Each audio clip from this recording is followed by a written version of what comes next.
Skill చూడండి అని ఈ స్తంభం పైనకి లాగి టాప్లో పెట్టినారు కనెక్షన్. పైన కనెక్షన్ ఉంది అంటే కింద గ్యాప్ ఉంది. ఈ పిల్లర్ ఉండింది ఫస్ట్ ఇక్కడ, అది కూడా ఇంత హైట్లో వేలాడుతూ ఉంటుంది. ఇలా ఉండే పిల్లర్ని ఒక రోజు బ్రిటిష్ వాళ్ళు 2 ఇంజనీర్లు వస్తారు 1902లో వచ్చి, ఇంత పెద్ద స్తంభం వెయిట్ ఎక్కువ ఉంది, వేలాడుతుంది, పైన ఏదో బలమైన లింక్ ఉంది, అది మనం తెలుసుకోవాలని వస్తాం. వాళ్ళు వచ్చినప్పుడు పిల్లర్ ఈత ఉంటుంది. ఈత ఉండే దాన్ని వాళ్ళు ఐరన్ రాడ్స్ తీసుకొని బలంగా వెనక్కి జరుపుతారు. ఎప్పుడైతే వెనక్కి ఇట్లా పుష్ చేస్తారో ఇలా ఉంటుంది కదా స్తంభం స్ట్రైట్గా, వాళ్ళు జరిపినప్పుడు కొంచెం ఇంకా సైడ్కి బెండ్ అవ్వదు, వాలిపోతాం. వాలినప్పుడు ఒక మూల కూర్చుంటుంది. అది కూర్చుంటానే మొత్తం ఈ హాలంతా 69 స్తంభాలు కదులుతాయి. చూడండి, ఈ స్తంభం పైన అడ్డడం ఉందా, పైన ఆ పక్కన ఒక తిరిగి, మళ్ళీ అది చూడండి ఆ పక్కన ఒక తిరిగి 2 జాయింట్ అయిపోయినాయి. సెకండ్ లైన్లో కొంచెం జరిగింది. అప్పుడే ఇంజనీర్స్కి అర్థమైపోయింది టోటల్ హాల్కి ఇది కీ పిల్లర్ అంట, బ్యాలెన్స్ చేసి పెట్టారు.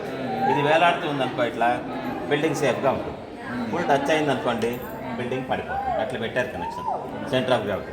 ఇప్పుడు మనం ఖర్చు తీసినా ఒక కొన మాత్రం టచ్ అయింది, ఆ కొన టచ్ అయింది. కానీ మనం చూద్దామంటే నేను చూపిస్తాను, మీకు ఐడియా వస్తుంది. మీరు పని చేయాలి, ఎవరిలో ఒకరు పట్టుకోవాలి. నువ్వు పట్టుకో, ఎవరో పట్టుకోండి. పట్టుకొని కూర్చొని ఇట్లా తీసుకొని ఇట్లా వచ్చి ఈ పక్క వచ్చి ఇక్కడ రాదు, ఇక్కడ పిల్లలు బెండ్ అయింది. బెండ్ అయినప్పుడు ఎప్పుడు కూర్చోయిందంటే 1902 చెల్లె కింద పెట్టాలి, అట్లా పెట్టు.